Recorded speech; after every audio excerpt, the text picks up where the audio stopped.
to show no be brofo kakra nti mo fan cheme and yeah celebrate women from all walks of life nti and we share me guess I mean where na me were women from Ghana, outside Ghana and Europe nti and the san show no be nti intentema Maminka said this weekend, the first round of the Women's Premier League came to an end, and to say, the Hazakas ladies, they're on top of the league table with 18 points. And the Berry ladies lost their first game of the season. Apart from that, other sports news, but because of time factor, and it's in one of my guests, our first speaker for this important special show, your friend Laura Georges. Laura Georges, Secretary General of the French Football Federation. Also a former player of PSG. Also a former player of Bayern. Also a former player of Lyon. In this year, the Wabo Borne we are. She's part of decision makers when it comes to football in the world and then French. My first guest for today. Laura, good morning. Welcome to Ghana. Good morning. So I am guessing this is your first time speaking on a radio in Ghana, right? Yeah, it's the first time I'm talking to a Ghanaian radio. Yes. I am honored. It's good to see you again. I quite remember last year we had the opportunity to meet, and then today we are doing this to celebrate women. We are so thankful for giving us the privilege and then the honoring our invitation. It's my pleasure to participate. Okay, thank you so much. Now, it's here for Laura. No. You another guest, friend Rafa to Inusa, or Ghana Rugby board, also Africa Rugby Women Advisory Board, no, also I can. But see Rafa to very soon. But first, my uncle Laura, so because of time facts and it's no, because free Obi so France and as I say, America. Laura, let's start the conversation from women in leadership, because today we are celebrating women across the globe. So women in leadership, first of all, what's your general overview of women in leadership position? Especially, let's narrow it down to sports, women in sports leadership. What's your general overview? Are there many? Are they doing well? I won't say that we are many women on top of the sports governance. But as you know, we have Fatma Samoura, who is leading as the General Secretary of FIFA. So she's setting a great example for us women in sports in general. In France, you have to know that in every sports federation, at least you have 3 women in executive board, which is really important to have like representation of women in executive position. So we know that we try to inspire the youngest generation.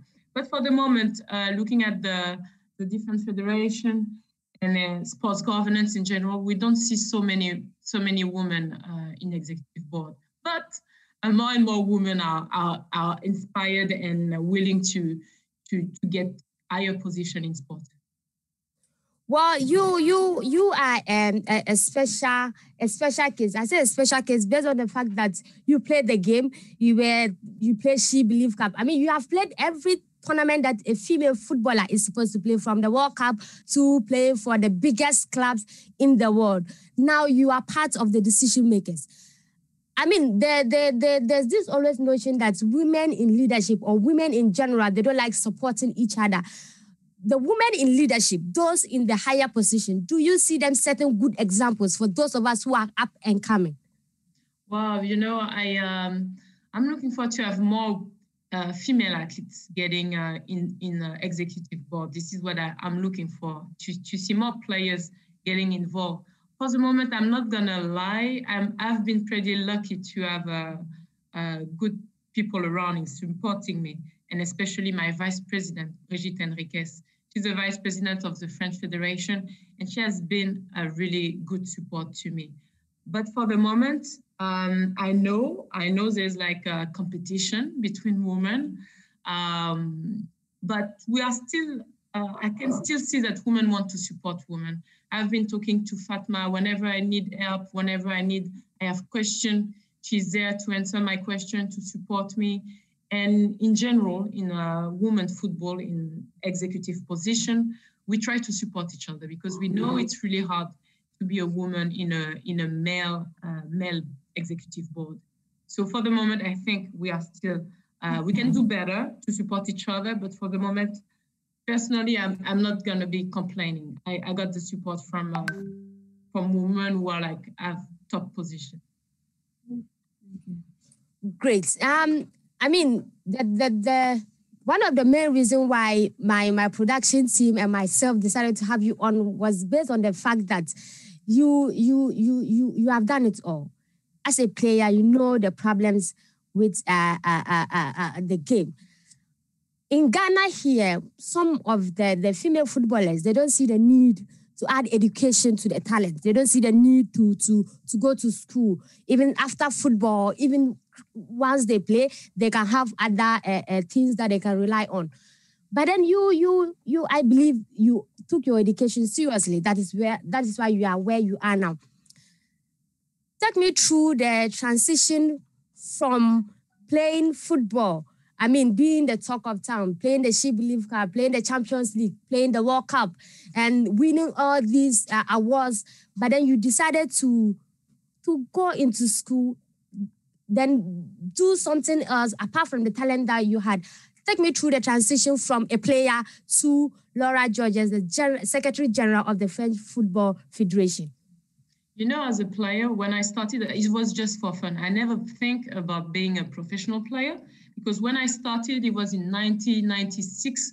I didn't know about the national team. I didn't know that I could have a career. There was no women professional teams. So when I played, it was just for fun. But then I got the chance to be an intern in the National Institute and then to have like a scholarship to study in the US. And I did management and I did communication classes because I knew I was not gonna be rich thanks to football. And my aim was just to have fun playing, but I knew it was really important to study because besides football, I need to construct myself as a woman, as a person preparing for my future professional life. So even when I was studying, I was a professional player. I got the chance to become a professional player. I was still studying. Because for me, it was really important to be dedicated not only to football, but to be like a normal person, to have like a life besides football, to get to spend time with students, with regular people. Because I knew my career was just gonna stay for one of maybe 10 years. I don't know. I didn't know. So I got the chance to play. And then I got an opportunity to be a member of the executive committee. Because my president one day contacted me and he knew I was involved in sports because during my study, I did study women's sports and I did study how to promote the game. So he knew I was someone really involved, someone who had like a voice. And I thought, okay, you know, it's easy to criticize as a player and to say, oh, the federation is not doing the work, or my club is not supporting enough the women. And I said, when you get an opportunity, it's important to evolve. So for women who are listening to me or players who are listening to me, girls, don't wait for people to change the situation.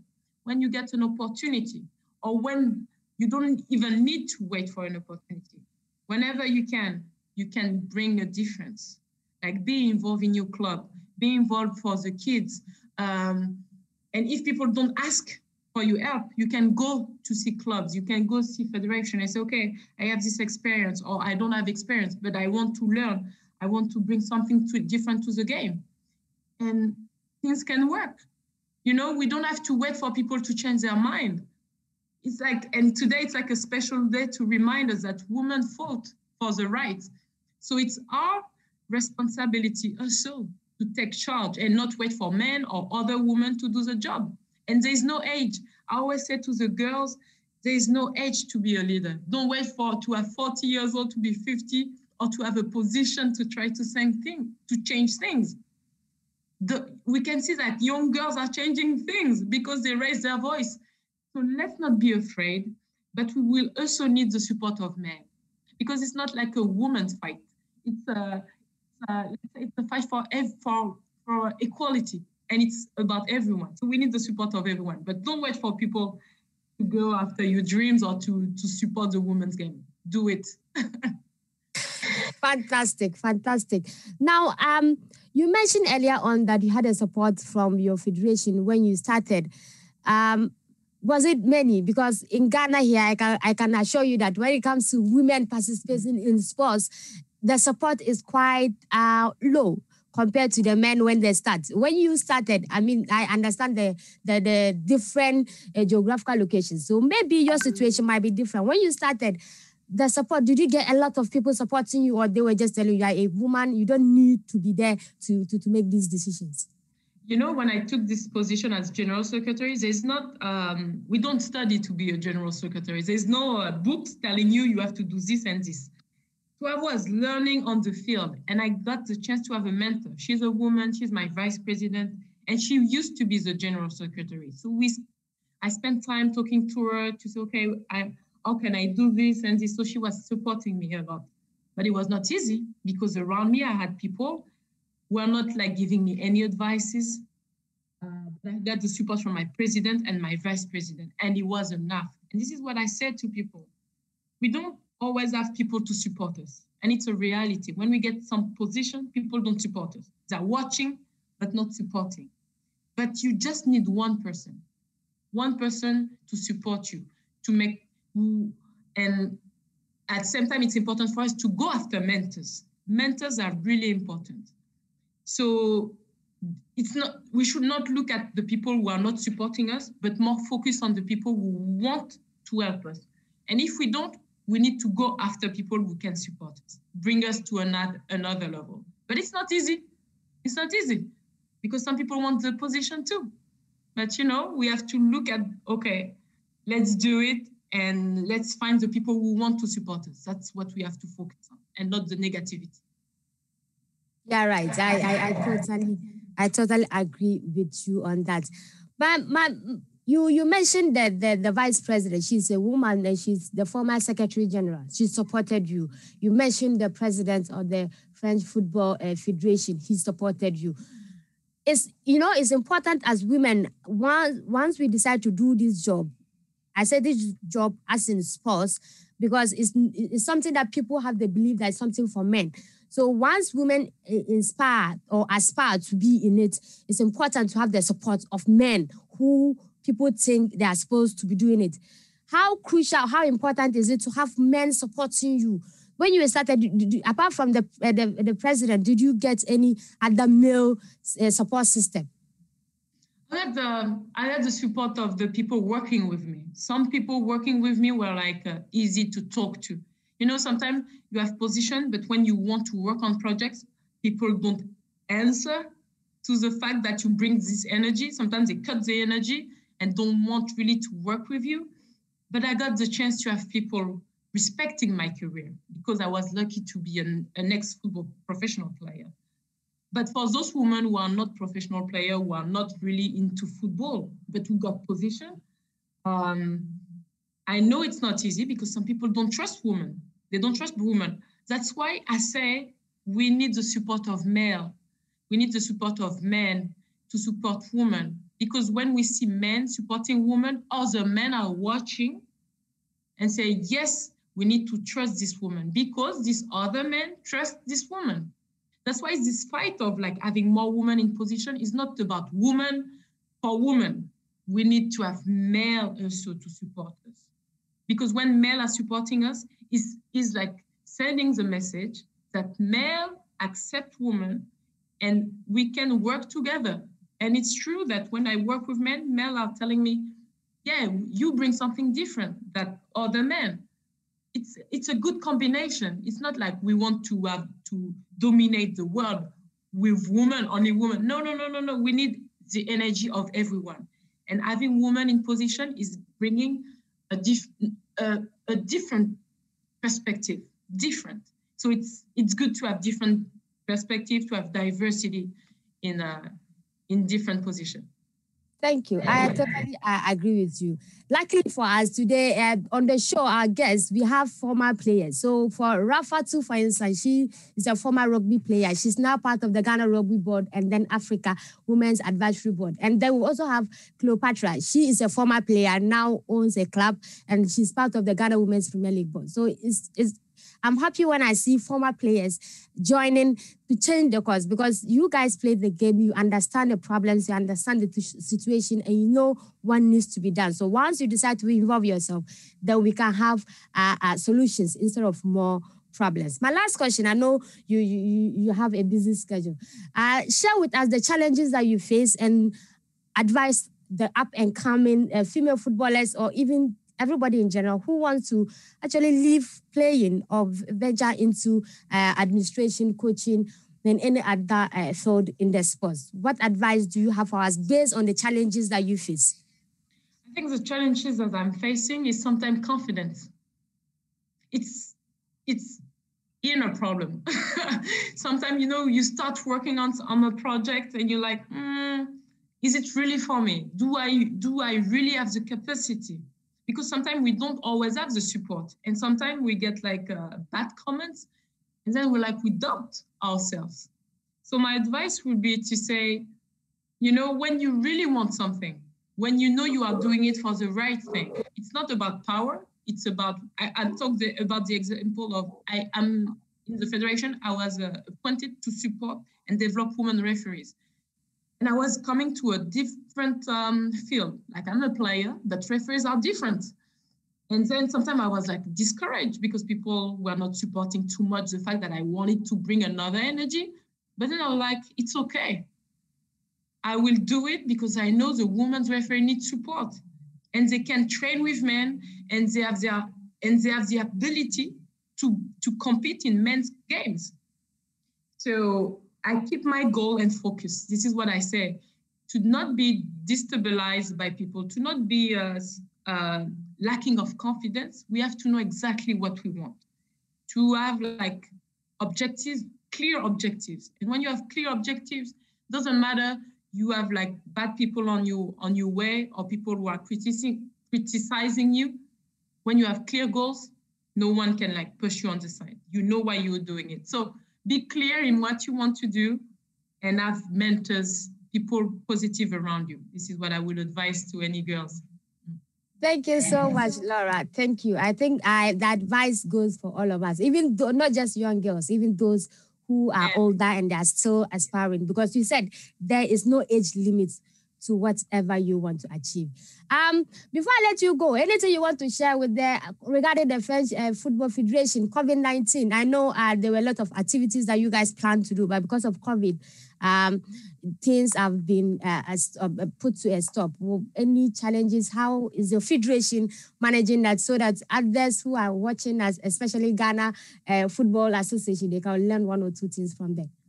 We're living a really tough situation, because sometimes we have most of the time we have to stop the championship. I'm talking about football. So we have to stop the championship, and only the championship who are professional can keep training, can keep compete. So we see that some of women competition Division 2 get upset and think that the federation is not doing the work, but we are adapting every time to what the government is telling us. And it's tough to defend the game, because we have to prove that the girls too, Division 2, can still play, and it's really hard. And people don't really understand that it's a lot of discussion with the politics side and the government and the sport, because at the end, what is most important is to have people safe. But players still want to play, but only the pros can play. And people need to understand that it's a lot of discussion. But at the same time, what we see is that we have to upgrade the game for the women. So our Division 1 is playing, but we also need to have the Division 2 upgrade for another level. But we have to be patient. And I say that to the players, or those who want to play. First of all, let's take care of our health. Let's be patient. But it's true, we still need to fight to improve the condition for our women's game, so they can play even when it's complicated. And so, yeah. But let's be patient, and let's take care of ourselves and the people around us. Thank you so much, Laura. Thank you. Thank you for honoring our invitation. I know you have to run. I have overdone the time you have given us, but it was a privilege talking to you once again.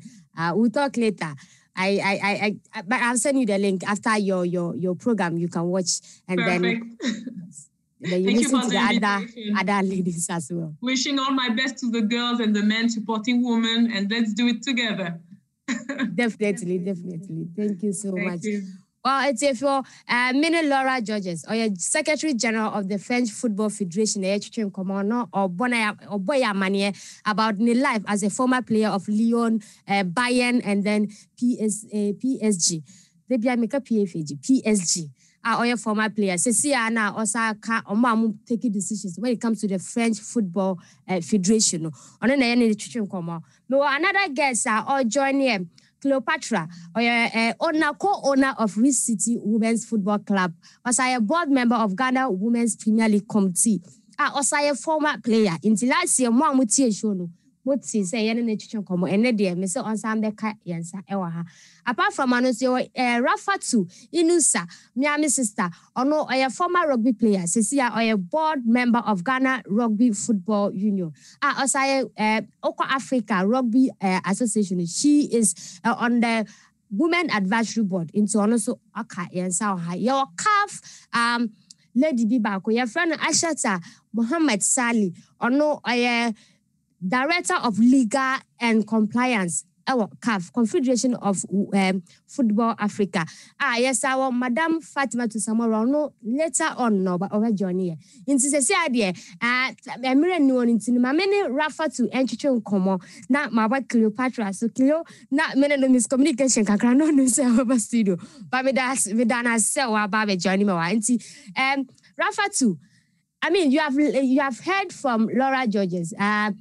I mean, you are a rugby player, but she is a former player. So I think one or two things are okay. You can relate to her being a former player, now part of decision makers. Any follow-up thoughts via and I say, you go straight to Nyao Pesa will share with us as we celebrate women. Because we share the ma bebre we are willing to do. Rugby, dear me, Miss Rome. Say, Obi Betimia born out of from there. And say wrestling, no. Rafa, it's saying. Maybe joy you and also. Yamina don't be boko. Inti who be over person on comfort Laura Diano Sana, former players, say more related. Where they bibia mu na mu share common. Me patro me tuning ye and mechanical kakra. Seven Muslims and yet by any day fantasy. It's a bit not blending English and Chi because we notice because of the guests I wanted to, we have to be speaking English more so that we have others that are following us, some of the guests, so that they can pick one or two things. More person will contribute, they'll be able to contribute. So more of the English is okay. Okay, I think one or two things me fa or Laura che or say confidence. It's very, very important. To be a dream papa be a unye ana unka that boldness. I say fambra abontin na unka. It's very difficult. It takes real vim to come out to do, but Miankasa, it took time for me, say, me ba out, ebe kasa say, but ragbenti, me, fe, baby, me, wa me kona, me share. So I can now come out to speak out. Initially, I used to hide myself in a corner, feeling shy to talk publicly like this. So I believe we need that confidence as women, and then women need to support women. Course. Great. Yeah, I agree with you. Women need to support women because I mean you cannot seek men's support when you actually, as women, you are not actually supporting each other. Now, with that being said, being a former player, take me through the transition from Uber Ball. I quite remember somewhere last 2 years, I think, or 3 years. We met at a program and then you were injured. Then as a player, you were injured and then you were preparing to go to South Africa for your surgery. Then after that, you had the surgery. Then you were still part of the board, the Ghana Rugby Football Union board. But take me through the transition from when you play football and you actually decided to be part of the decision makers, and now you are serving on Africa. You are blessing us with your talents and all that. Take me through the transition from a former player now to part of the decision. Thank you, Ayisha, and good morning to every one of you. Actually, I started football in the secondary school, and then after secondary school, I diverted to rugby, and that was in 2009. I started as a player in 2009 and went for Justify, and I was fortunate to be selected among the national team as at that moment.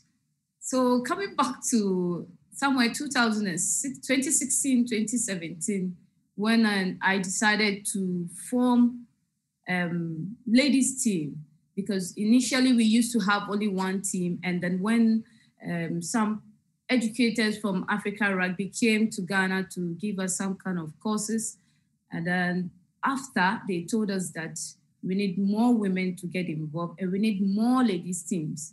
So they sat us down with the former captain, Kukwa, and said, I need one of you to go out there and form the ladies team. And immediately I shoot my hands up and I told them that, okay, I'm ready.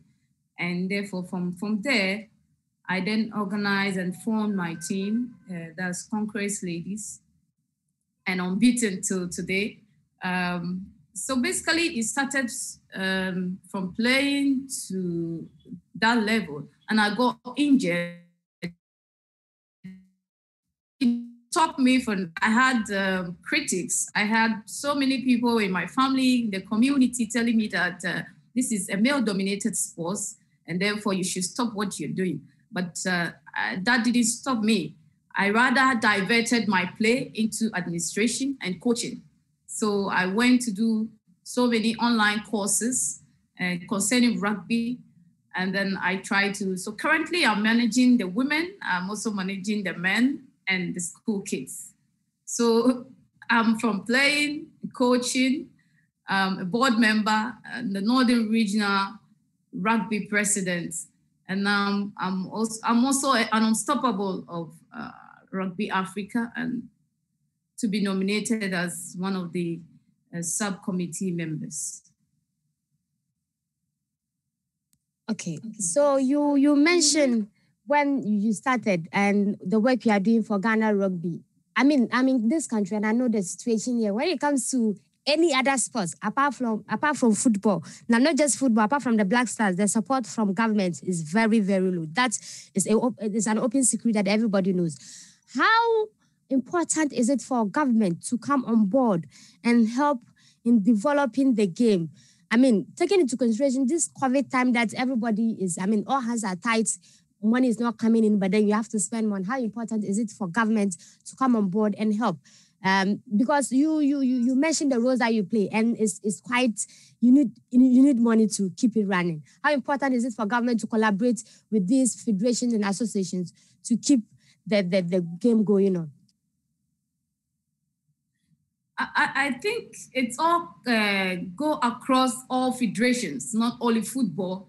We need to market ourselves well. The women need to come out, take ownership or take leadership of their various federations to market themselves out, to exhibit what they have, for the government to be able to come and say, okay, these people are really doing well, and therefore we need to support them.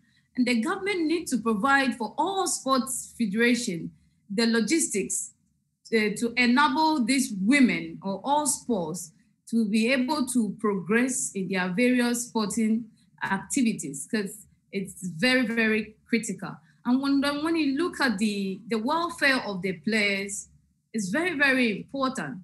Looking at this lockdown and COVID period with so much hardship, I believe the government tried to support the women during this COVID time, which I'm very grateful. And I believe and hope that it will continue.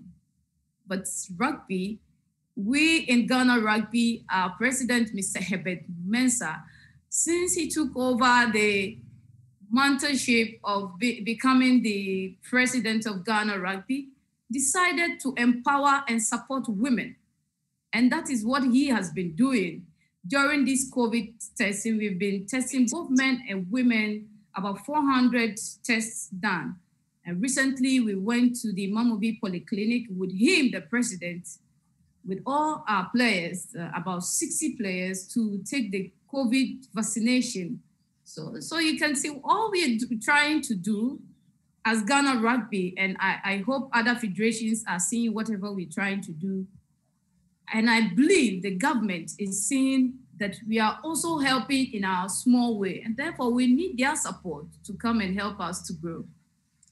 Yeah. Rafa, how important is it to give women opportunity to serve at the higher level, administration, coaching, even heading federations or associations? How important is it to involve women in these positions, high positions? I'm asking this because when it comes to Ghana, it seems like the higher positions is something that is meant for men in this country. How important is it to involve these women in decision-making positions? I think it's very, very important, and it's very positive because it brings change. It brings a new variety of ideas to the board or a federation. And, women talk women. When women meet, everything is different. The gossips is there, the rumors, whatever you see hidden, it all comes across. But when you have a man, some women find it difficult or get shy to speak to men. But when you get women involved, we have others who cannot maybe communicate with the men, come through this channel, and then they share out their feelings out. And therefore, you see where the problems lies, and then we are able to amend those problems. My next question has to do with COVID-19 and women in leadership. You are talking about how you are adapting as Ghana Rugby Football Union. How can the other women in high positions adapt to these changes that COVID has caused us post-COVID-19? Let's look at post-COVID-19. What can they change managerial-wise? What should be the way forward? I think those in leadership position to get the players involved. There should be communication. Without communication, nothing is possible. Or we will need to encourage the players, those at the base, to get involved, because that is where you get more of the information. And we need to support them, not only financially, but logistically. We need to support them. We need to. Rafa, I understand. Being a Muslim, I know how it is when you decide to do sports. I am a journalist, but you played the game, and how difficult or easy was it for your family or for the community to actually accept that this is your talent, you are good at this, and you want to do this because you can do it? How difficult or easy was it for them to accept it? With my family, I think I'm fortunate to say that, yes, even though you get some saying that not to do, some say you can continue what you want. Actually, my grandfather told me to do what I want to do. And thankfully, my parents who are in agreement to do what I want to do, since it's not on a negative side. So basically, even when I started with rugby and I realized that I can use my hijab to play rugby, and I can encourage my Muslim sisters within the community to also do the same, all covered, and to play rugby to represent themselves, their community, and the country at large. So you still get critics, but what the progress will determine and what they are going to say. As you are progressing positively, the critics goes down. So basically, it's positive on my side, I believe. Thank you. So you are quite fortunate there, because I know some female footballers that come to me with some difficulties when they decide to play football. Rafa, let me go to Cleopatra. She's here with me in the studio. As I mentioned earlier, she's a former player and she now owns a club here in Ghana. She's part of the Ghana Women's Premier League board. Lawyer Cleopatra. Lawyer, I know I invited you late, and for the fact that you actually agreed to come here means that you are one of my favorite people, or one of your favorite people. Thank you so much for joining me. Well, you heard from Laura, you heard from Rafa too. Now, one thing you guys have in common is that you are all former players, and you both decided to get involved and change the situation instead of sitting back and complaining about not getting the opportunities, about not being invited or not being included. You decided to create the solutions to the problems. Why and how did you decided to get involved in football ownership, or even deciding to serve or agreeing to serve on the Ghana Women's Premier League committee from after playing football? What inspired you to do that? Okay, so I mean, we love sports, we love football. Once you play, you always want to be in the game. You always want to find a way to continue to be a part of it, participate in it. So once you've been in that position and you move on and you try to be in the game, and you realize that it's not as easy as you wish it could be, or things that are happening aren't things that are happening in a way that promotes the sport. You can't just sit back and just watch things happen the way they are. So for me, I wanted to still be in football. Actually, I still play in my club, Race City FC Women. I still play with them. I don't think they regard me as a player, but I still try my best to fit in with them.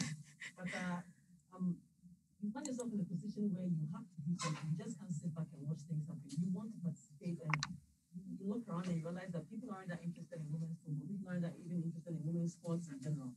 And you just can't sit back to watch. For me, in my situation, I decided that I had to do something about it. I couldn't just sit back and then just let what happened to me happen to other women as well. So my reason for starting women's football, my women's football club, is to ensure that there's a continuation in women who can continue to support and play football. Okay. I know in Ghana here, when you decide to do sports, people perceive you to be a form of someone who doesn't have anything to do. They assume you are from a poor family, or they assume you are into this, lesbianism, or, the perception towards women who decide to do sports or even football in this country or even Africa is something that all of us every day we talk about on social media and all that.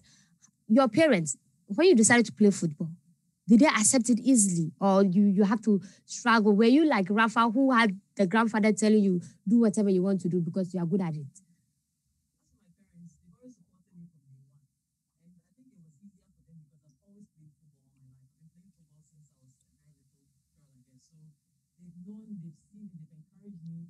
I don't think there's anything in my life that I have done that my parents haven't encouraged me. Sometimes they just encourage me to do it, even if you fail, at least you tried your best. So it wasn't a very difficult thing for me at all.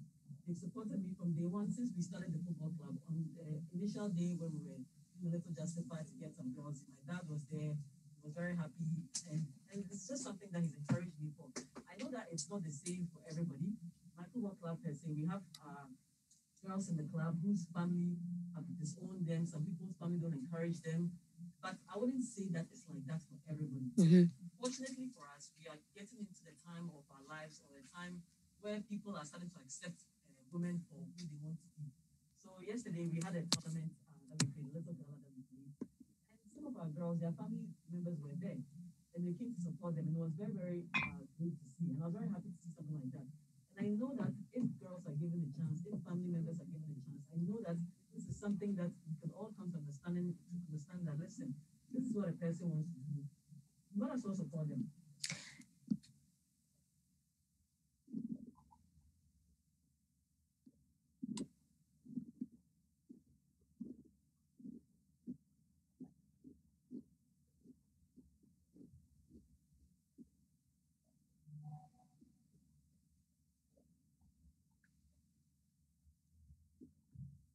Now yellow, now Jessica Pudu. Now, but why did you decide to actually come back and then even serve on the Ghana Women's Premier League Committee? Because I know for a fact that it's kind of Adentia. So, as for the Lord, I always broke myself because that's what we used to do in the US. The passion is football. The passion has always been football. If you follow me on social media, you think that I probably own Chelsea FC. I probably do. I don't even know. But that's it. That's the passion. And it doesn't matter where we go. It doesn't matter where we go. We will always come back to football.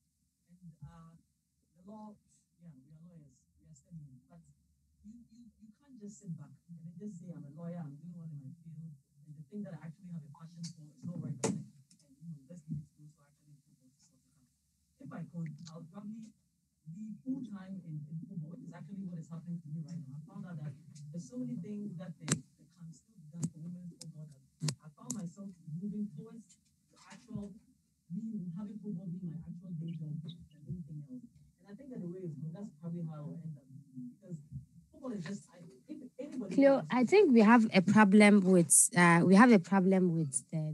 line in the studio. So what we'll do is that I will go and then introduce our next guest whilst my guys try and then sort out the problem in the studio, because people are complaining that they can't hear you. So the technicians are working on that. Now, let me go to my.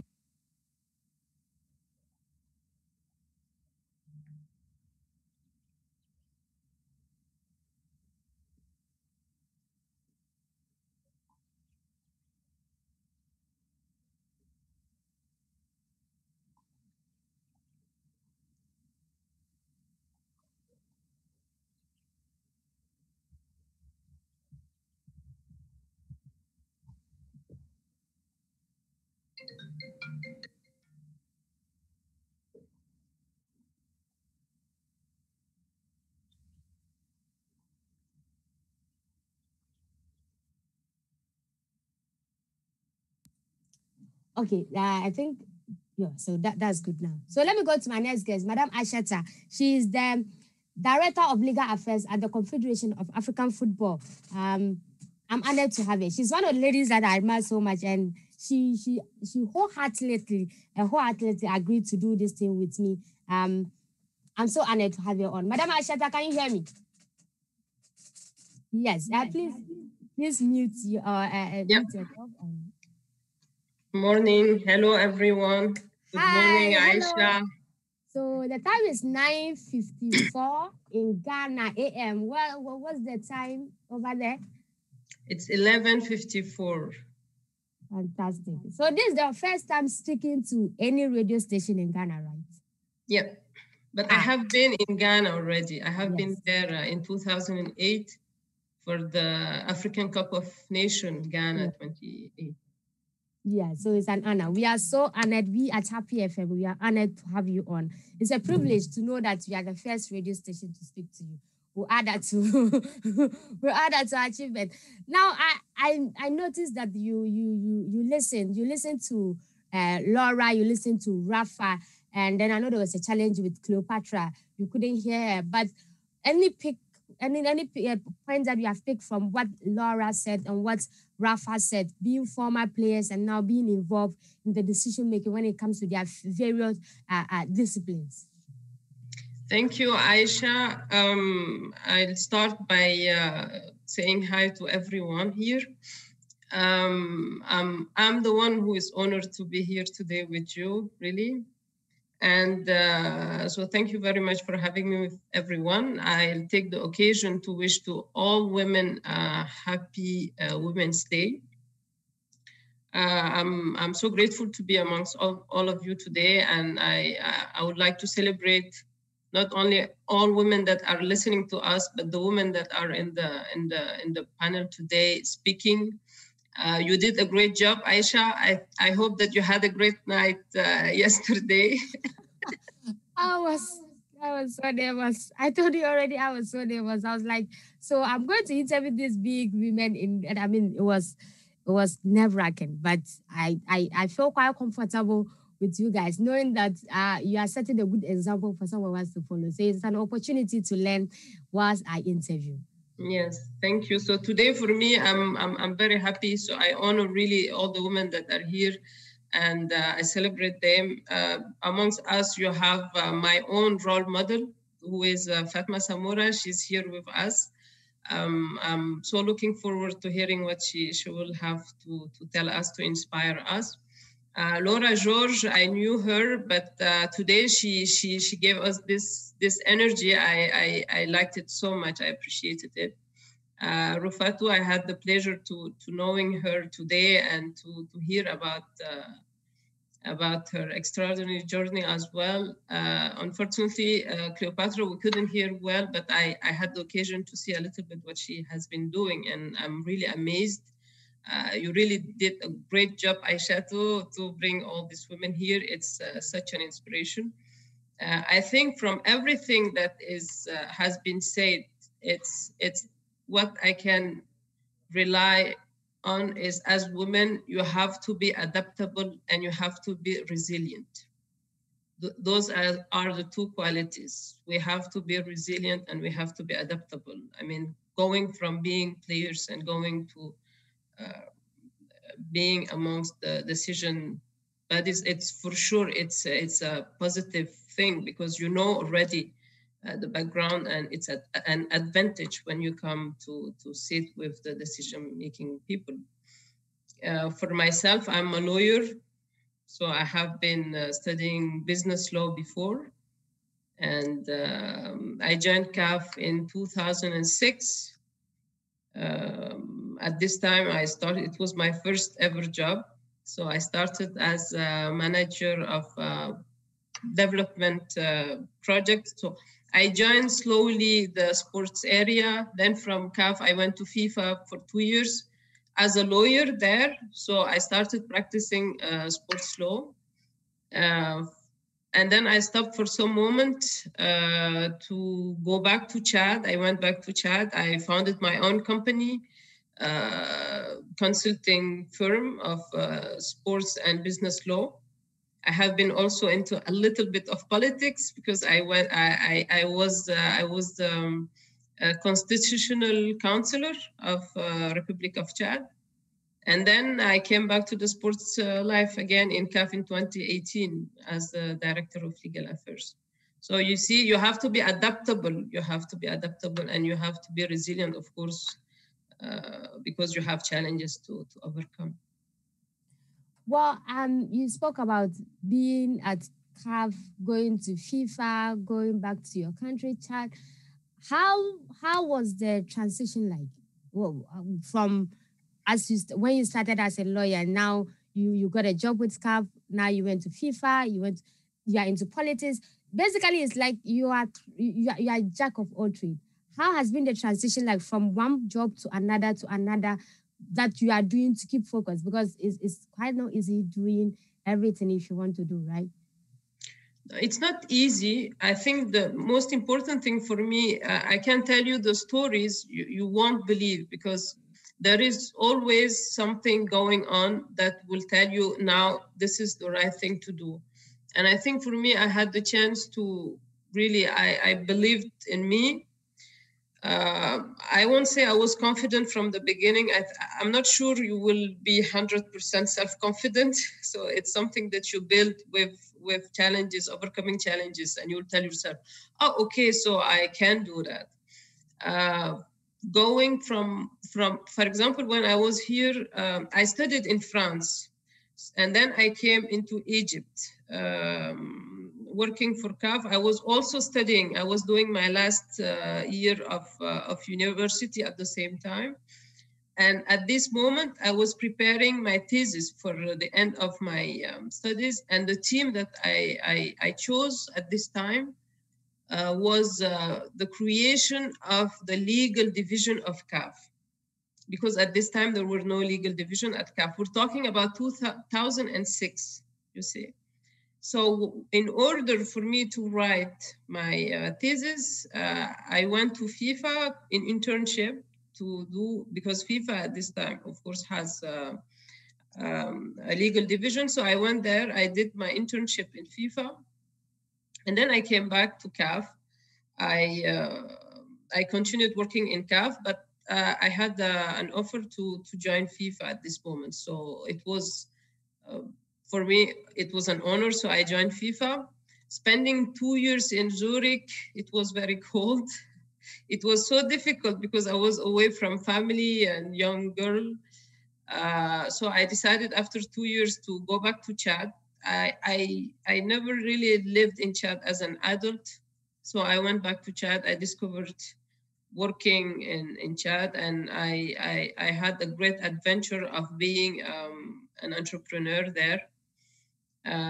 And so coming back to CAF after I spent 7 years in Chad. So coming back to CAF also was really a chance. I heard about the position being open because they remembered that I wrote the thesis in the creation of the legal division of CAF. So at some moment when they started having they launched the position, the offer for the position, I have been contacted that in case you're interested, this position is open. So I said, why not? I came, and here I am 3 years later. I mean, I understand it wasn't quite easy getting to where you are now. Tell us the challenges that you face. How did you overcome them? So that some of us who wants to inspire and get to where you are now, when we face those challenges, we know what to do. I mean, challenges, yes, we have. I think everyone has to face challenges. Life is made this way. For me, for a woman to first of all, you have to decide from the beginning that you're going to succeed. You decide, you take the decision, it's for you. It's not for anyone. It's not for your father or your mom or because you want them to be. No, it's for you. This is decision you take. I'm going to succeed. And for me, at some point, I said, whatever it takes, I'm going to succeed. So when bad things, difficult things happened, I won't sit and complain. I will say, okay, this is what I chose. So how am I going to overcome this situation? And the thing which is a little it's a pity is being a woman is already kind of challenging in the working world. I think Laura really talked about it very well. I loved her energy. But also being an African woman, it's a little more complicated because, of course, we're setting new how can I say, stereotype, like a leader, a woman, African woman leader in institutions. I can tell you, like, for example, a few days ago with Ngozi Okonjo-Iweala, when she was appointed as the Director General, I was partying. I was so happy because this is the new. I'm happy. I'm telling myself that I'm happy to be living in this century where we can see this kind of examples. It's very important. For me, talking about example, for example, when I had the chance to work, this is why I said Mrs. Fatma Samura is my role model, is that I saw her working. I had the chance to be working with her here. So you inspire, you get inspiration from the women around you. You decide that you're going to succeed, whatever it's, and you just do it. You remain focused, and one thing I will advise women is read a lot. You have all the answers you are seeking are somewhere. So read. I had to teach myself things when there is any challenge that is there is a solution. So just find the solution. Don't sit. You can cry from some time to time. We need to sort it out. Cry a little bit, but then you just stand up and you do it. So this will be my advice. Thank you so much for that advice. We'll take it. Reading is very, very important. Now, how important is it for government to support women's sports even across the globe and then help them to achieve higher heights in administration-wise? Because one thing I notice is that female are always, they prefer the lesser job. They prefer the backstage job. When Rafa was about to speak, she mentioned the fact that she was quiet. She never likes to be out there. How important is it for government to collaborate? have special initiative for women so that they'll be able to get to higher positions, administrations, and so that we can have the likes of Laura, we can have the likes of Cleopatra and Rafa, yourself, Madame Fatima, and the likes. I think women, we have, it's quite difficult because before coming to the government, I will talk about us as women. We have been raised to be lesser. We have been raised that you shouldn't talk. You have to be a nice girl. You shouldn't be angry. When you're angry, it's strange. This girl, she doesn't listen. I know that growing up, I was always the one talking, and I mean, I had a lot of problems because of that, but I'm happy now that I did it because now I understand that it's normal to speak up, but you feel so uneasy because you have to, if you feel something unfair, you cannot tell it, so you keep it inside. Women being shy, it's at some point, because of this, the other point, of course, is that society is telling us that you have to be quiet. So if you want to have a good life, you have to be quiet. So they let you be, otherwise you'll be attacked. So it's completely normal. Now government, I think the way government can help this is just by sensitizing their communities to accept women's voice, that you have to let them be. And for women's sports, of course, now we don't have to prove that women's sports is important. I think in Africa, something very important we have to do is to really realize the how can I say, the financial aspect and the financial importance that this women's sports can be, financial asset, sorry, that it can be. So I think when we realize that, and it's a pity that in order to realize that, we have to invest in women's sports so that it will produce the amount. So I think it's Rufatu who said that we have to market ourselves. We have to market the women's sports. So I believe not just the women's sports. I think women in general, we have to market and promote ourselves, because now with social media, it's actually easy to actually put yourself out there. I mean, it's quite difficult competing with the men on the low side. So once we have social media, we have the opportunity. We can actually utilize that, and then promote ourselves. And I mean, we cannot have this conversation without talking about your role at CAF. How challenging is it? I mean, being a female, was it easy for you when you started? And did you get support from them? I mean, when I say them, I mean the people you work with, especially men. Did you get support from them, being a woman who is supposed to lead this team? Actually, for me, joining CAF, as I told you, I came here as a Director of Legal Affairs and Compliance. At the beginning, it was only legal affairs, because compliance was merged with legal affairs later. By joining, imagine creating the legal division of the African Confederation of Football. It was a huge challenge. And something I forgot to mention before when we're talking about challenges and women is that we have challenges not only in our professional life, but many times at the same time we have to deal with challenges in our personal lives.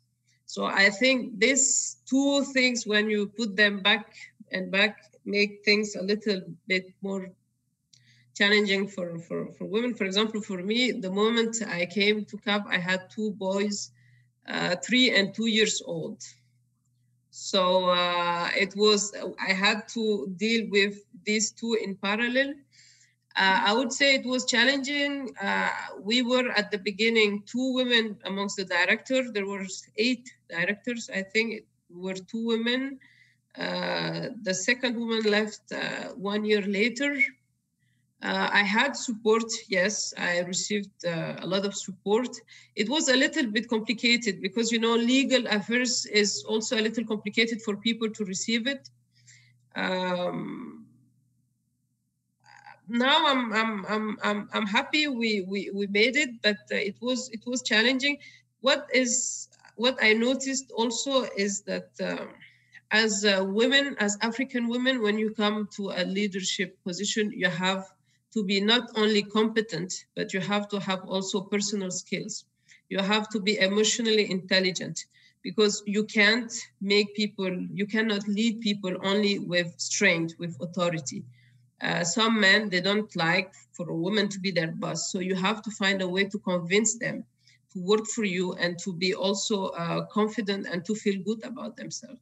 So this is why I said, because when I joined, I didn't know all of this. I had to read, I had to practice, and I had to learn that, okay, you can, sometimes the most important thing is that you get along with people, that you build a team. So yeah, this is it. Okay, I think we have Cleopatra. There was a problem with the studio mic, so she has to join us by Zoom. I don't know if she's set it. Cleo, can you hear us? Okay. So whilst Cleopatra is being set up, I have to ask you this question because it's so important to me. When you come to Ghana or Africa, the women's football game is not developed. Women's sports itself is not developed. Rafa can share that experience with you. We have this attitude towards women's sports that it upsets me. That's the truth. Mm. The way we approach the game is like we are doing women a favor. Being at the helms of affairs when it comes to legal and compliance at CAF, I don't know if you are allowed, but can you share with us some of the way forward or some of the decisions that CAF has been taken to actually give more room or give more opportunities and recognition and promotion for the women's game? Yeah, thank you, Ayisha, for this question. I will reply and then I'll develop later. I have only, the thing that is the most amazing thing is the creation of the Women Champions League. I'm really excited about this, and I'm looking forward to having the first edition. I think this competition will help a lot developing women football in Africa. All right, great. So I think Cleopatra is here with us now. Cleo, okay, I know you won't forgive me for this, but I'm so sorry. I'm so sorry. But it's good to have you here. Yes. Yeah. Earlier on, you were sharing your thoughts with us as how you started as a former player. You went into law. You are a lawyer, but you decided to join us on a club, nurture young female footballers who are talented. You are part of the Ghana Women's Premier League Committee, making decisions. These are the things that we want to see as we celebrate women. Women who are former players who are part of the game. They understand the system, they understand the problems, they understand the challenges. Now, coming on board is quite inspirational. You were sharing with us the reason why you decided to come back and do football after retirement and after going to law to become a lawyer. Please highlight and share with us again, because there was a problem with your mic earlier on. But before that, let me remind viewers or listeners that the show is live on Facebook. So for those of us for those who are listening to us by radio, if you want to watch or see the face of Rafa, face of Cleopatra, Madam Ayisha, she's okay. We share the same name. That's one thing I have to tell people. We share the same name. In case you want to see their faces, later on, Madam Fatima will join us. In case you want to see their faces, kindly tune in to Happy 98.9 FM on Facebook. Social media platforms, you can join us using the hashtag Women's Day on GMABC. So, Cleopatra, please share with us why you decided after retirement to come back and then do women's football. Yeah, when you say retirement, maybe it sounds so old, like I finished something, but to be honest, I never really finished with football. I was playing football and studying at the same time. I was able to do that because I was not even living in Ghana at that time. I was living in the UK while studying law. And the system that has been built over there makes the playing of football so easy, and everybody there is so encouraging. And it makes it easy to not ever leave football. But once I was back in Ghana to practice my law, I discovered that there are women's football clubs around, but pretty much nobody has heard about it. So my goal was to try to change that, because as I'm trying to avoid this conversation, I didn't want to retire, or I don't want to put myself in a position as somebody who has retired. So I wanted to continue to play football. And I realized that one of the best ways that I could continue to do this is if I got into women's football myself and then created my own women's football club. Now, Rich City FC Women, we've been around for 3 years now. Unfortunately, because of COVID and because of a few problems that we have in football in Ghana currently, we haven't actually been able to play in a league. But we've been playing friendly matches and we've been participating in games since then. But once you get into women's football, you realize that there's so much to do. There's so many things that we have to, there's so many people that we should encourage to come into football. You don't even have to love women's football to be in football. Just the mere fact that you want to encourage women, you want to encourage sports, you want to help the economy grow. These are things that we have to look at when we want to encourage women to come into football.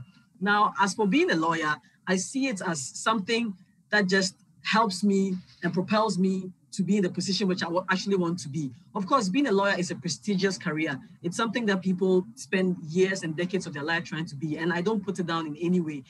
Being a lawyer is actually what helps me to be able to help women's football. And I probably won't stop being a lawyer until women's football has been developed to the point where I want it to be. So for me, I'll continue to be in football. I also continue to be a lawyer. I'll try and join both worlds to see how best I can use this to encourage and help women in football, because I don't think that we are closer to the end of this battle. I don't think that we are close to anywhere that women's football should be. Currently, I think that we are in the elementary stages, and we all have to band together and join and keep doing programs like this, which, Ayisha, we are all glad that you've put together for us to all see the situation that we are all in, so that we can all encourage and help each other. Now, for women's rugby, I've only recently been introduced to people in the women's rugby community. And I think that they are doing an amazing and fantastic job. I'm actually interested in helping and supporting. After this Zoom, I'm also actually participating in another Zoom, which was organized by the rugby union, the women's rugby union in Ghana. And I can't wait to tell them about how you and everybody here is trying to connect sports and women's football and rugby together. And maybe, who knows, maybe my club and one of the clubs in the women's rugby union can play a game, mixed game or something, and we can see how we can progress with women's sports in Ghana.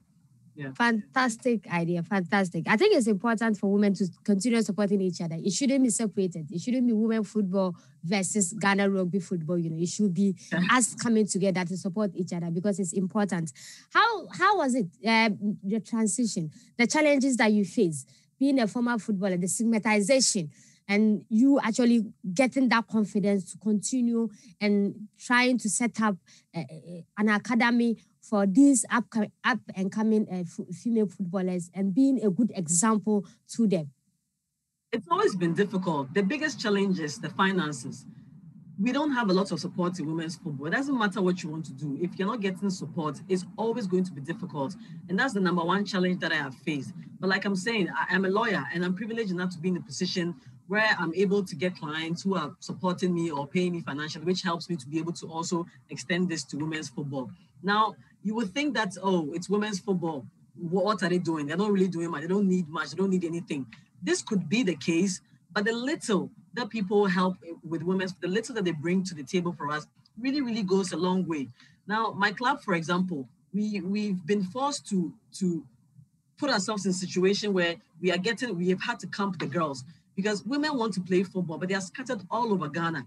And we don't have facilities all over Ghana that help people to participate in the sport. So in order to play the sport, you have to go where the sport is, or you have to go where the football is. And that requires people like me who have football clubs to spend more money to put together facilities and situations where girls can play and participate in it. Now, here again, you have a situation where we don't really have that many people supporting women's football. So it makes everything so difficult. There are so many stereotypes as well, where people think that, well, it's women's football. It's also a joke. They're not really doing much. If I invest in it, I won't get my money back. It's not going anywhere. Even the men's football crowd, they're not doing much. They don't. It's just so many things that you hear when you try to get into sports. But like I've been saying, if you're passionate about it, if you really want to help, if you want to help promote we want to help promote sports of any kind, you do what you have to do. And on this Zoom, I've seen that there's so many talented women from all sorts of walks, everybody doing what they have to do to support. Everybody's pulling and pushing from wherever they can. And it helps. It puts us all in the position where when you face this difficulty, you look at other people doing this and you're like, right, this is nothing. I can push through, I can continue. And that's what kind of pushes us and spurs us on to continue to do what we are doing. And seeing that this is what is happening, seeing the challenges that other women are facing in different kinds of sports. I mean, I thought that women's football was struggling, but women's rugby, I think it's on a different struggle level. And obviously we have to continue to push. And it's the women's football pushing, which encourages the women's rugby to know that, okay, eventually one day we'll also get there. So we all just have to keep pushing despite the challenges, keep forcing and seeing how best that we can progress. We're not going to stop this. We're not going to stop. We've just started and we're not going to stop. I agree. We shouldn't stop now.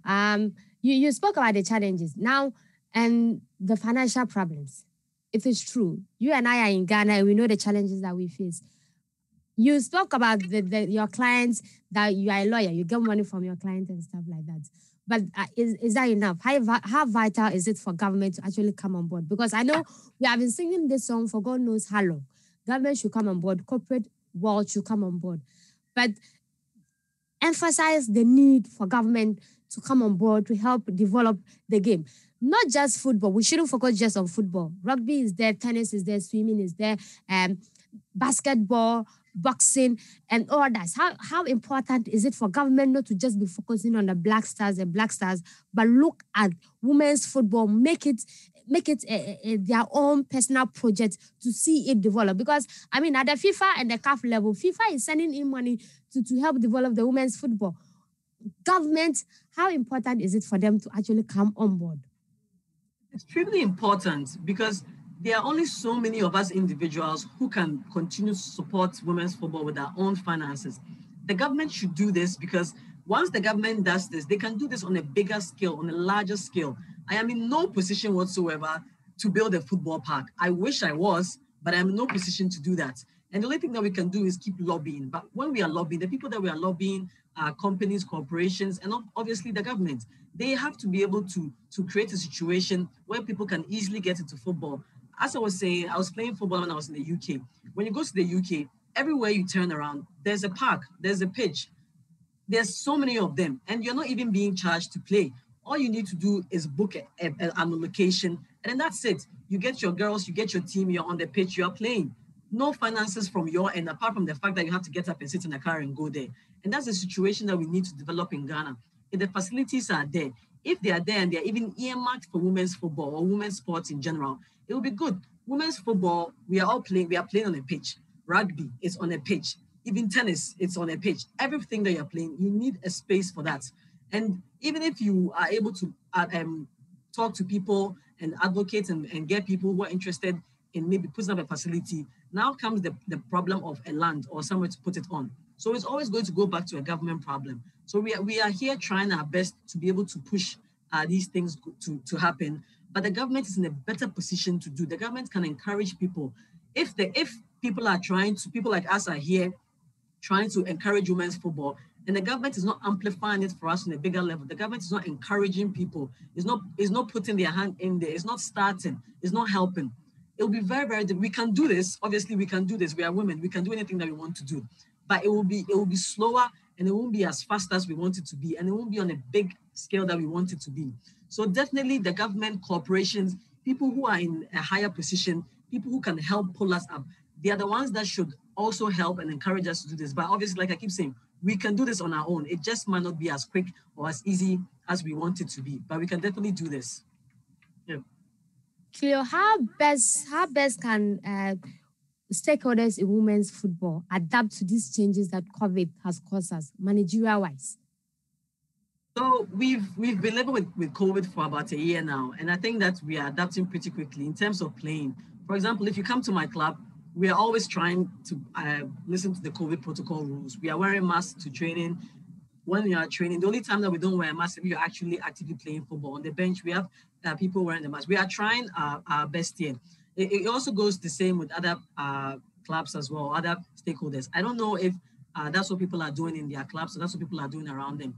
But we are in a time where we have to understand that COVID is here. It's been here for a year. It's likely going to be here for the remainder of the year. So it's time for us to adapt to it. Unfortunately for us, we were informed just a few days ago that the women's league, which was supposed to have started now, has been canceled again. Last year, we weren't able to start because of the COVID. And this year, unfortunately, I guess the vaccination or the things that had to be put in place didn't come early. So our league has just been cancelled, which is very unfortunate. So it's like all the training that we did last year, we're not going to get a chance to showcase it. And then this year, we're not going to get a chance to showcase it. But I don't know what I guess the solution is to all of this. But we, on our part, can just keep trying to do what we have to do and just observe and see what's happening and what could happen for us to continue to play. But yeah, pretty much that. Yep. Great. Thank you so much. Now, I think Madam Fatima will be able to join us very soon, so that we can have a thought and then wrap up. But any final words from Madam Ashata Mohammed Salah? Any final words you want to share with us? Yes, of course, Ayisha. Thank you. Final words would be believe in yourself. Believe in yourself. The world is not easy. What you want to do is not easy. And I would say just feel the fear and do it anyways and enjoy doing it. It's you have to see your life as a pleasure. You have to find pleasure doing what you want to do. And you have the right to be happy. So this is what I have to tell to all the women. And thank you so much, Ayisha, for the honor. I'm really happy, Cleopatra.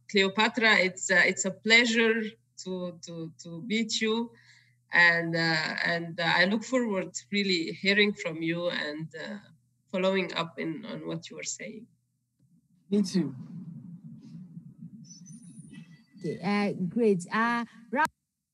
Rafa, to any final words you want to leave us with, advice to the up and coming young ladies who want to venture into rugby and even leadership positions in general? Thank you, Ayisha. I believe women are the present and women are the future. Women are left behind for so long, and we need to match up together, and then we'll move forward. The men, we are not here to fight with them.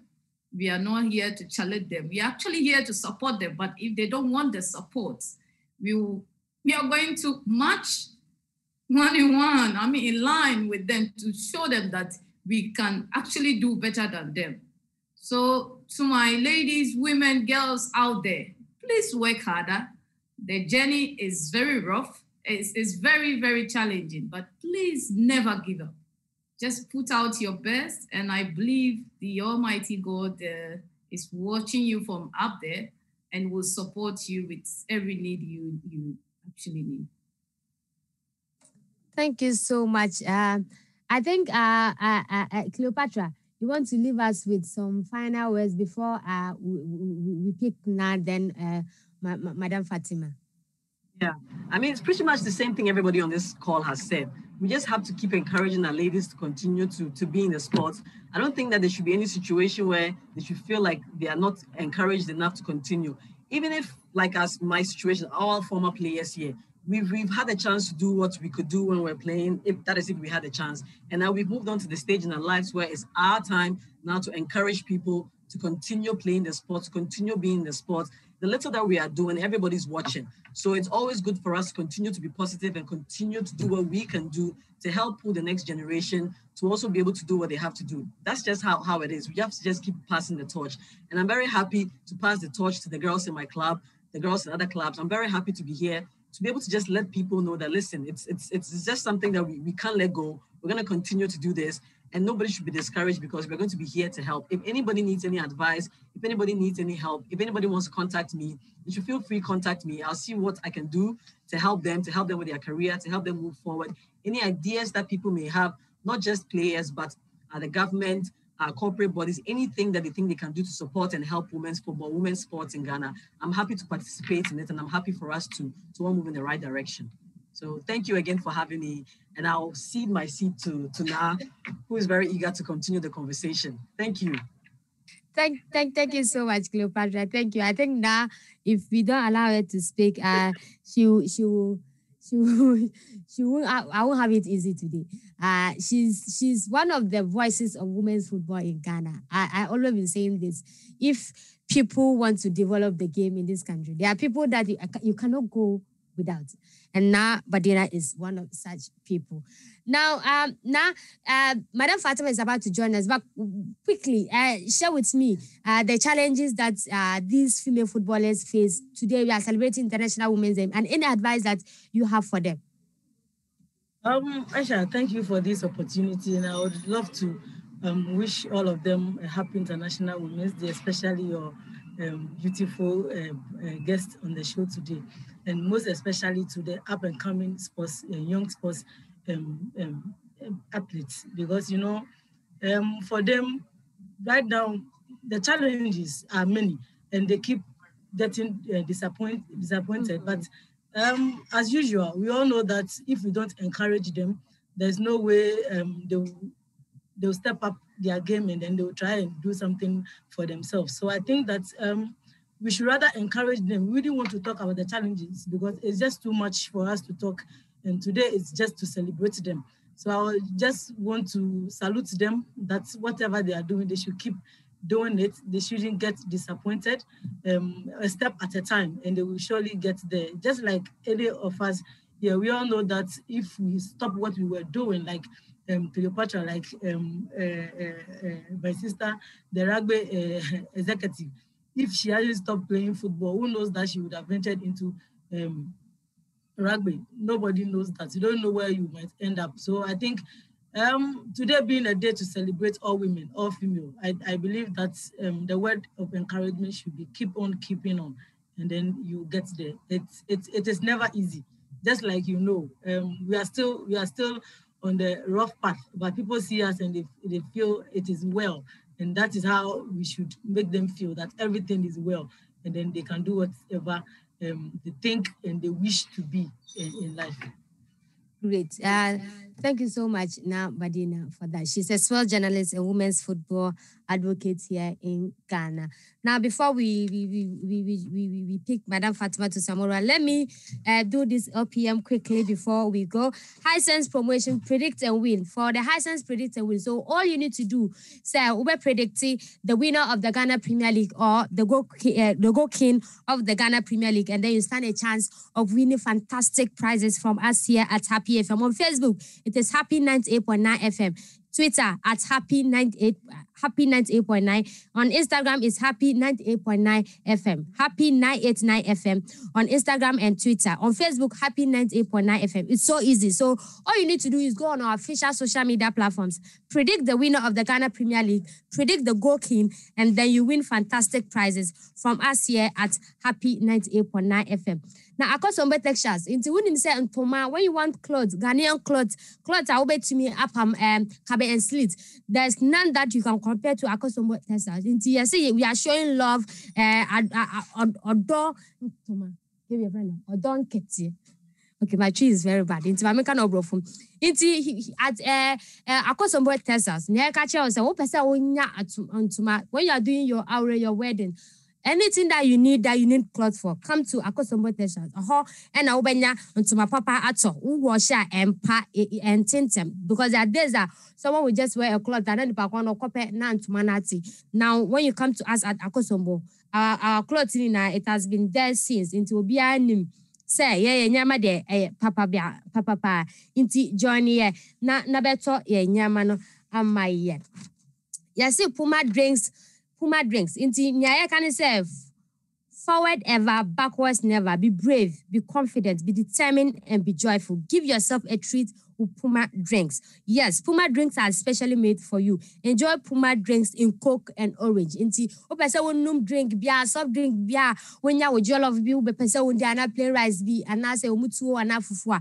Na obe hia ni say obeto Puma drinks. No to Puma drinks, obetimi anya ni Coke anase ni Orange. Now de aboso e chile kama. Now de aboso a whole new vibe. Into opesa won to bebre afreye. E was 026 23 51251 0262351 pesa wonto bebrea sa and our number now wetimi afre no another quality product from Casa Preco Company Limited into omona omo yes a new drink e kama painti so we party we wedding we aure any engagement we are say any party bia obeye bia pa che bomo dia no ko akosombo Casa Limited na kwanya upuma drink not so into I think we are set now. I think Madam Fatima, good morning from Ghana. Can you hear me? Yes, I can hear you, Ayisha, too loud and clear. Can you hear me? I can hear you. It's an honor to have you. So honored to have you. How is Senegal? I learned you are in Senegal. How is Senegal? Senegal, the weather is fantastic, but you know we've been having some social issues here lately, but we are so far safe. And we hope that the social situation is going to improve. Yeah. But let me first and foremost wish you and all those talented and the women across the world a happy International Women's Day. Thank you so much. Thank you so much. Happy International Women's Day to you. So I am guessing this is your first time speaking to any radio station in Ghana, right? I had, I think, a call, an interview some time ago with Juliet, but Yes. I can't remember whether it was on international radio or news or in Ghana. But you are my second Ghanaian speaker, yes. Oh, I feel so special. Thank you so much for having us here. Well, you are in Senegal. How is the COVID situation there? I mean, it must be difficult traveling in this crazy times that we find ourselves in. Well, luckily in Senegal, we have the health pandemic pretty much under control. As you know, the first vaccine arrived already 2 weeks ago, and the situation is better controlled. So we were able to avoid a second destructive life and wave after the holiday season. In terms of competition, the Premier League matches are being played, those in very, very difficult conditions. And I just recently visited Mauritania when the CAF Under 20 Cup was taking place. And I have had the opportunity to meet with a large number of member associations, presidents across Africa. And of course, you know, the big thing is this Friday CAF General Assembly. I'm looking forward to seeing Ashta and also all the journalists, all the sport media in Africa, but also to have CAF back into normalcy and to have definitely football rolling throughout our continent. Hopefully, very, very soon we should go back to normal times because COVID has basically destroyed everything for us in literal sense. We have most of our competitions, talking about female competitions being cancelled because of COVID. So fingers crossed, hopefully we'll go back to normalcy very soon. Fingers crossed, Ayisha too. Well, let's start. Your general view of women in leadership. When I talk about women, I'm focusing on sports. Women in sports leadership. What's your general overview on it? Well, let's say first, I believe in that women in sport leadership have come a long way. You remember in 2016, President Gianni Infantino was elected, and the first strong signal he gave to the world was an African woman from another president. Since then, the diversity has expanded in around the world of football. We have had, for the first time in the history of FIFA, women appointed to lead the women football division.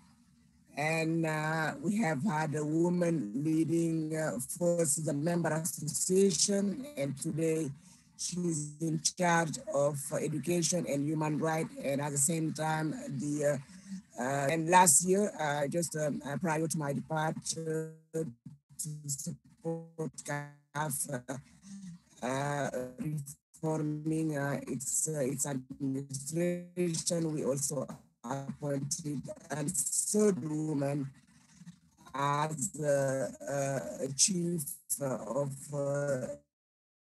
the HR services. So today we have 3 women plus the secretary too.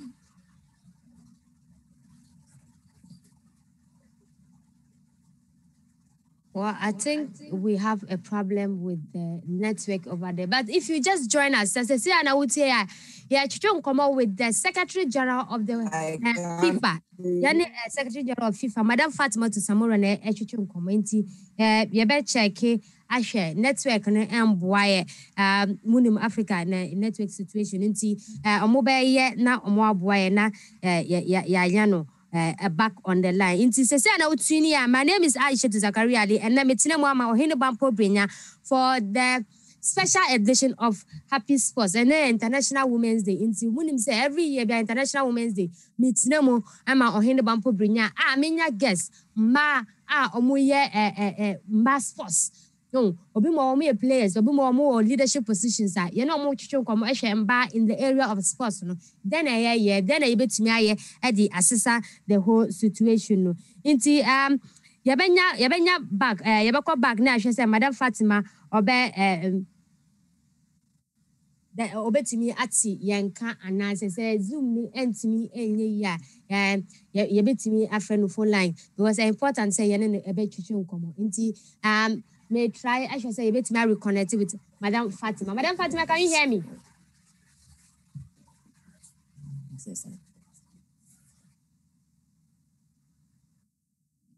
Hello? Okay, so I think we can opt for the option of say a bit to me a friend or audio so because network no one baby or one is say network no one Yana Madam Fatima to Samora na echicho komo Secretary General FIFA Yana Madam Ayisha Mohammed Salah ono or Director of Director of Legals and Compliance at CAF Yana echicho komo Yana Laura Georges so echicho komo. I think I have Madam Fatima back here with me. Madam Fatima, so sorry about the poor internet connection. It's good to have you back.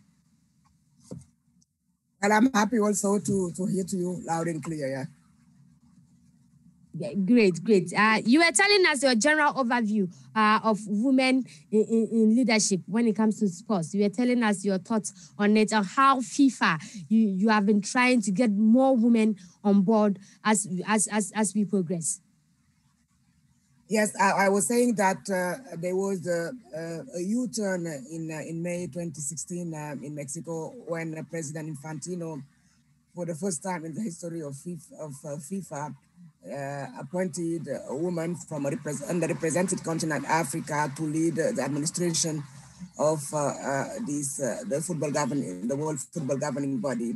But since then, many more steps have been taken across the world to inject more diversity into the world of football. We have 6 women representing each of the FIFA Confederation, sitting on the FIFA highest board of decision, which is the Council of FIFA. We have 39 female also participating in the various committees of FIFA. And you remember before 2016, there were many legal bodies where we do not have any women sitting. And we have today 16 Secretary General. It's a pleasure also to have Ashta in charge of legal in CAF. We have 3 women chief at FIFA over the past 5 years, and we are today 42% of female represented in FIFA administration. But I should say that the decision is also something that has impacted the whole world. We have the previous speakers like Laura George, who is also doing a great job at Football Federation of France. But we have also Ayisha Johansson leading the SLAFA in Sierra Leone. And I can cite also many more examples like Lydia, who's also a member of the IOC, but also a member of CAF and FIFA, and we can go on and on and on. It means that the world has recognized that women are an active and a strong part of football. They are 50% of the world population, and for that reason, you cannot run and make prosper the most popular game on earth without involving 50% of the world population. So I'm proud to be leading this organization that is doing fantastically in terms of gender streaming across all levels. Great. Take us through the journey to your current position right now. How was it? Well, it was an interesting journey and bumpy at times.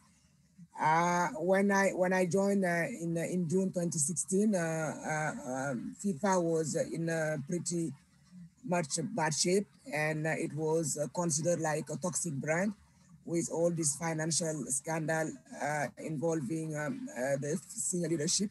My first step was definitely to try as much as possible to interact with the staff, which I consider as my low-hanging fruit, and to first uplift the morale of the staff. And the second step I took was to restore confidence among the various FIFA partners, especially the commercial affiliate. We also traveled a lot, the president and I, in many countries around the world to explain the new governance model we wanted to roll out at FIFA. And we also bring more modernity, but also a higher level of governance and oversight. We under the President FIFA Forward program, there were 4 times more money distributed. So the first thing we decided is to have the central review for each of the 211 member association of FIFA and confederations that benefited from the FIFA Forward. And it was also a way, the next step we took was to have this executive football summit every year, whereby all the president of the member association and the secretary general were calling to discuss football related issues and also to define what should be the priorities of FIFA in the next 4 years. We try as much as possible to close the gender gap between the women's football and the men's football by giving additional investment to women's football, but also by organizing the most successful Women World Cup ever in France in June and July last year.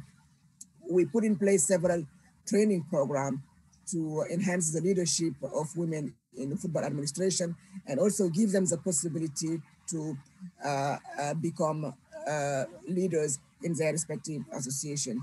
On a daily basis, we are promoting gender equality, and we have released recently a handbook for the administrators of women football within the member association.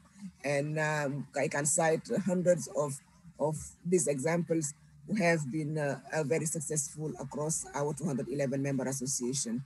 So today, the world of football is definitely a more diverse one, and the voice of women in football is more heard than in the past, and this is just the beginning. We still have a long way to go, and we hope that the young person, the young woman listening to us today will be inspired by this kind of discussion we are having, but also by the strong women leadership at the helm of the football administration across the 6 confederations. How friendly was the atmosphere when you joined football? How friendly was it? Well, as I said, it wasn't easy.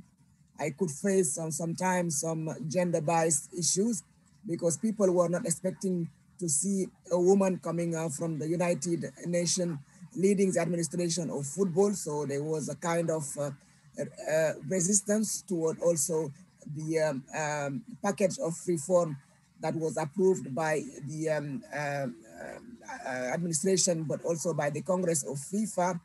But through regular engagement with staff, with regular discussion, allowing the staff also to be more open to the leadership, allowing more interaction with the staff through town hall meetings. We were able to break these distances between the former leadership of FIFA, which was almost unreachable before the era of Gianni Infantino, to a more friendly and to a more open and a more communicative FIFA.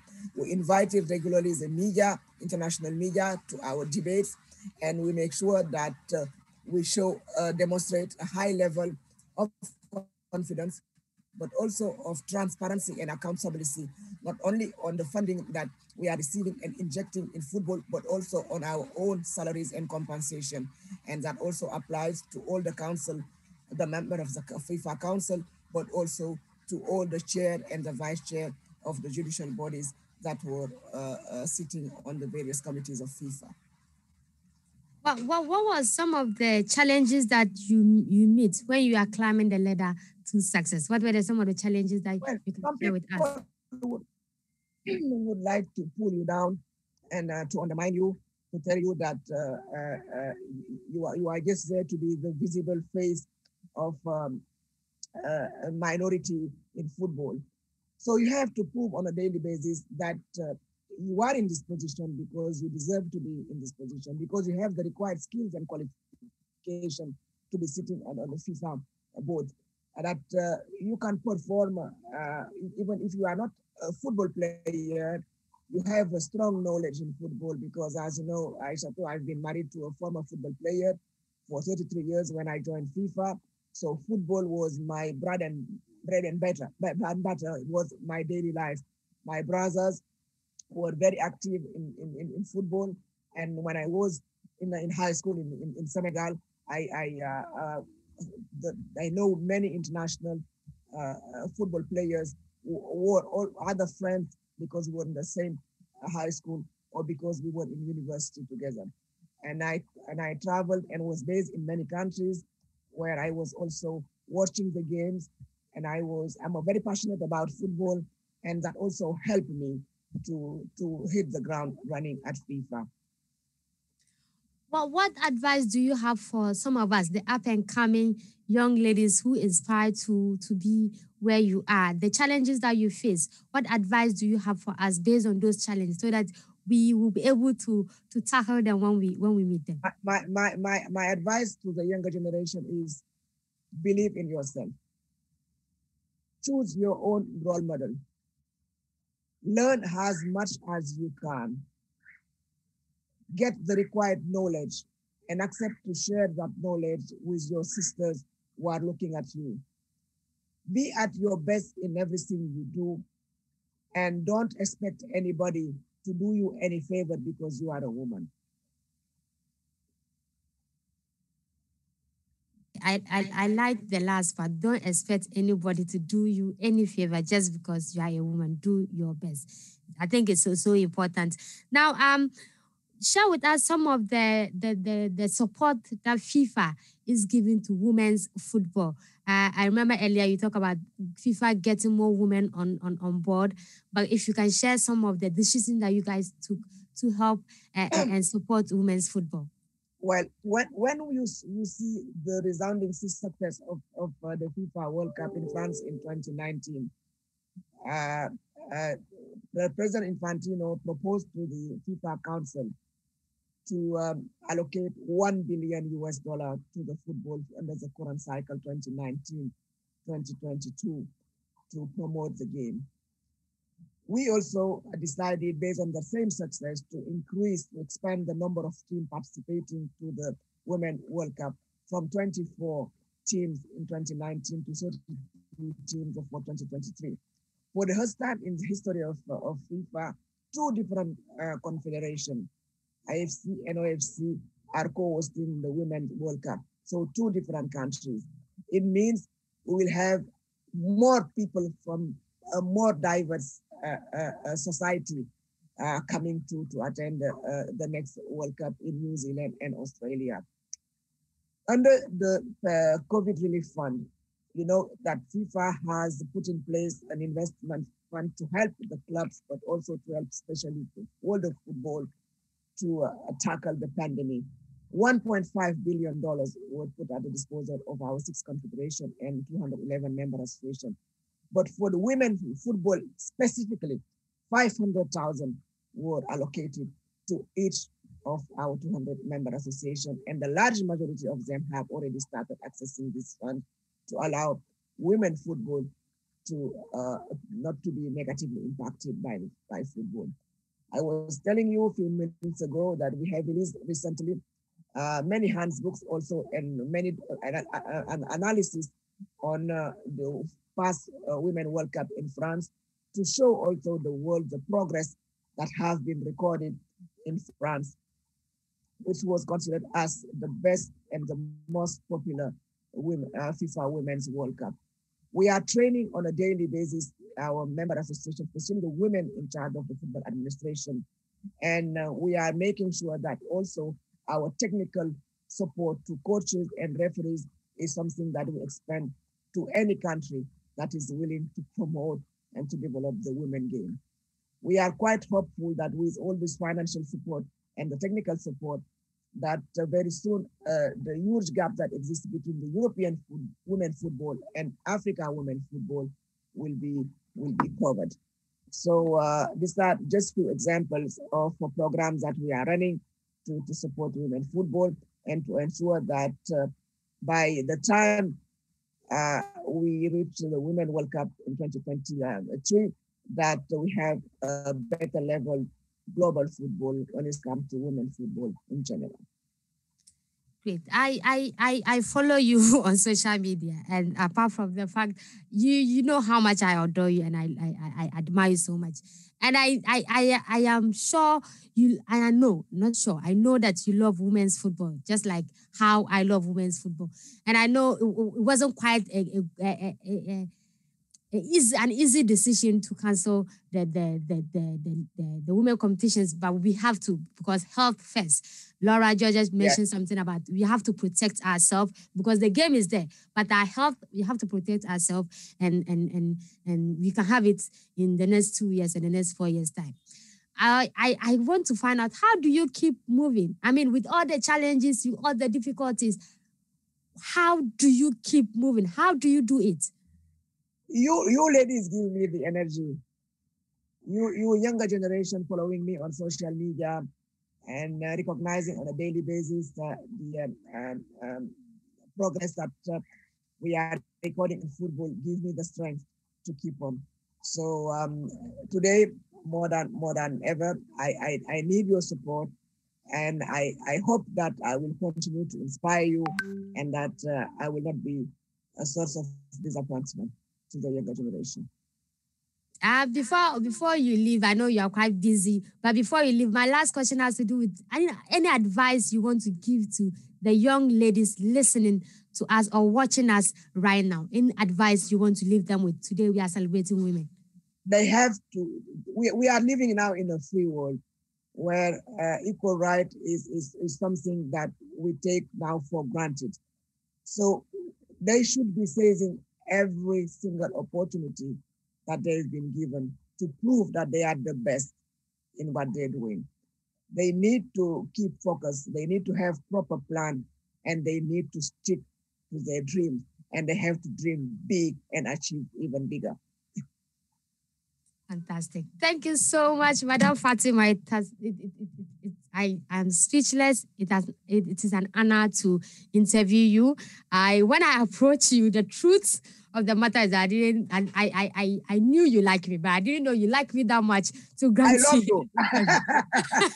I am honored.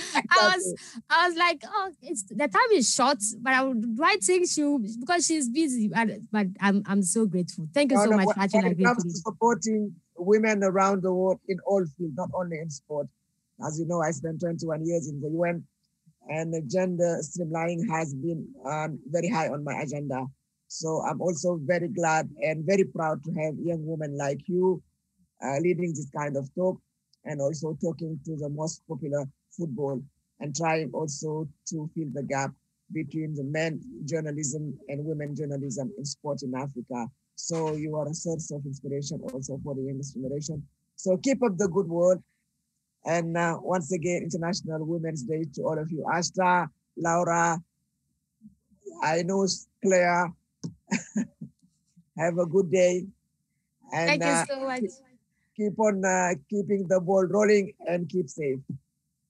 Thank you so much. I keep saying that it's an honor to have you here. I will leave you now because of your busy schedules. We at Happy FM, Global Media Alliance, we are so grateful to you for agreeing to do this with us. To our other guests, Madam Ayisha Muhammad Salah, thank you so much for finding time in your busy schedules to do this with me. And to Rafa to continue. You know, at Happy FM, our doors are always hoping to Ghana Rugby and any support that you need. We are here. Let's come together and help each other to achieve greater heights. To Cleopatra, she has to run back to an interview that she has to do. Thank you so much to each and everyone. This is where we end the show. It has been an honor being the host of the Happy Sports Show. Today's special edition, International Women's Day. My name is Ayisha Zakaria Ali. I've been doing this with my production team, Head of Sports, Odia Sempa Kwame Oware, Head of Production, Mark Paradise Okocha. The regular host is Ohene Bampo Brenya. Thank you for agreeing to allow me sit in here, host as usual every year. And to the task force team, if I don't mention their names, I don't think they will allow me to breathe today. To KB Asante for being at our back. Sami Ado Wilawan, thank you so much. To Alan Green, I'm grateful. I hope I don't mention, I don't forget anybody's name. To Bridget, our head of PR, she put this initiative together. Thank you so much, Bridget, for doing this every year. To Amaka, my shadow producer. Amaka, thank you so much. The pictures and the social media, all the Amaka, thank you. To George and Pastor Thomas, thank you so much, guys. And I can't do this without mentioning the director of Global Media Alliance Broadcasting Company. That is Timothy Karokaru. Boss, thank you so much. To programs manager, Emmanuel Akroma Akas. Thank you, sir. I appreciate. Till next year again, hopefully you hear more of me. But the Women's Premier League continues. So, meaning every Saturday, I'll be here to tell you what is happening in the Women's League. And on Mondays, too, I'll come your way with all the interesting news regarding the Women's League and the Women's Football. My name is Ayisha Zakaria Ali. This is where I bring the curtains down to today's edition of International Women's Day Show. Thank you so much for listening to us. Thank you. Bye. No worries. Ghana Beverage Awards is offering you